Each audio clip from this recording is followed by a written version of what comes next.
I want to talk with you today about creating conscious love relationships. I know many of you have dreamed of that, have wondered how one does it, or even wondered what it would be to have a conscious relationship. So I want to address that today. Obviously, by the word itself, a conscious love relationship would need to be conscious. What does it mean to be conscious? It means that you are in touch with yourself, with your own feelings, that you know where your buttons are, what sets you off. You've done some work on your history to know what are reactions that pop up in you due to your past. You have become aware of your relationship with your parents growing up. You've become aware what of that you project onto other people. So you've done some work. You've become conscious. And when not only you, but your partner also then is conscious, then you're working from a place of self-awareness.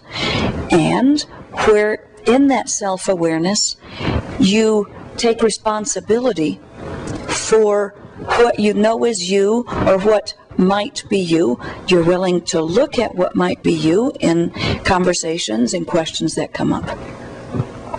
And you could expect your partner to also be willing to do his or her own inner work to consider where they might have been coming from and what may be motivating them other than what they were initially aware of. So there's the whole psychological awareness and consciousness. There's being in touch with your feelings, so you are actually able to know what you're feeling and why, and willing to find that out. And there's having developed some facility with communicating about feelings and about relationship. To have a conscious relationship, each partner would also need to be aware how essential communication about feelings is within a relationship.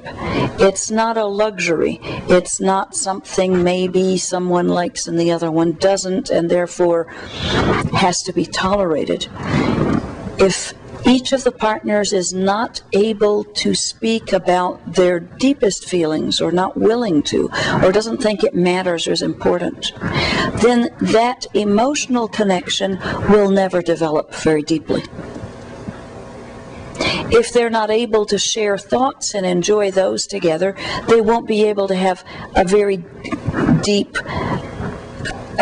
intellectual or thinking relationship of the minds, joining of the minds. If they're not able to work out the physical relationship, or if they're not fully honest with each other in that, and if there isn't a deep respect and love that then carries over into the physical relating, there's going to be sadness there. And in some time, one person is going to start not wanting to have a physical relationship anymore. Is going to start holding back or being angry about it. You see, women need to be approached with love and with respect, or they will know from their inner core that they should not be being intimate with someone who's not approaching them that way. They take in what a man is holding emotionally at the time of intercourse. The woman then takes in and will be stuck with. So a self-aware woman will start knowing that she doesn't want to take in his bad mood.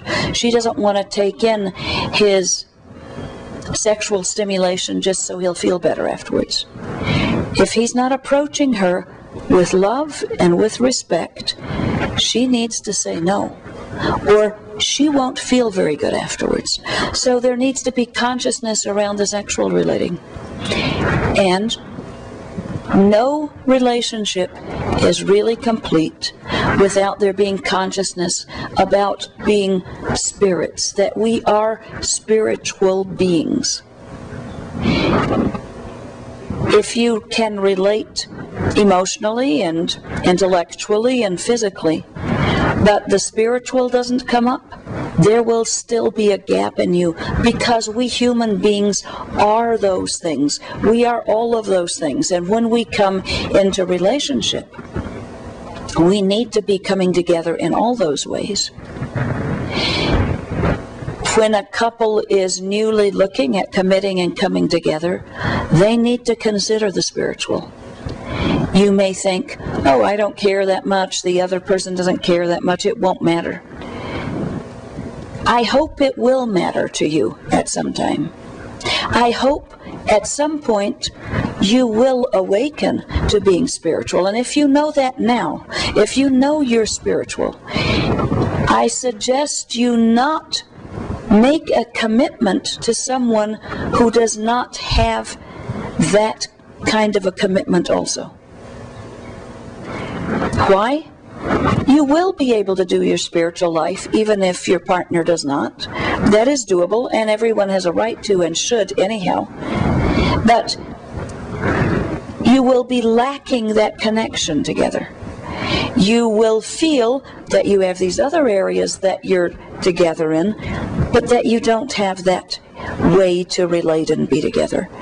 And that will be sad. Now, if you're already in a relationship and you feel a strong inclination to now develop more spiritually, and your partner isn't interested, you need to not wait for him or her. Everyone's relationship with God is just between them and God, not you and your partner and God. It's between you and God. And if you're feeling you need to develop that, then you need to do that. And let your partner take their time, or do or not do whatever he or she wants. So a conscious relationship should be conscious in all of those four areas: emotionally, intellectually or psychologically, physically, and spiritually. All four areas should be being developed and made aware and come together in. And if you don't have all four, then you try to bring the consciousness into as many of those as you can. The strongest relationships will be growing in all of those. Does consciousness mean you're going to be blissfully having no arguments, no disagreements, no troubles you have to work through? Absolutely not. I would consider that an unconscious marriage, where there just never are any difficult areas. If there's no difficult areas, then no consciousness is being applied. It means one or both parties are just repressing things. In a conscious marriage, many things need to be applied. In a conscious relationship, there will be so many areas to work out between you.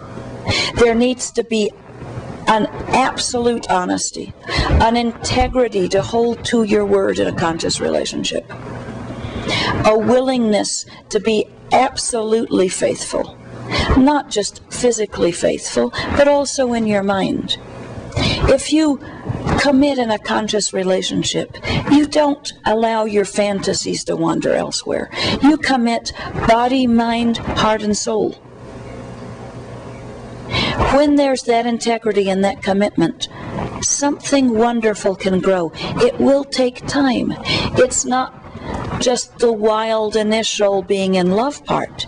It is something that grows over years and can become deeper and fuller and more of a blessing as years go by, but only if all aspects of it are able to be brought into consciousness and addressed together in consciousness.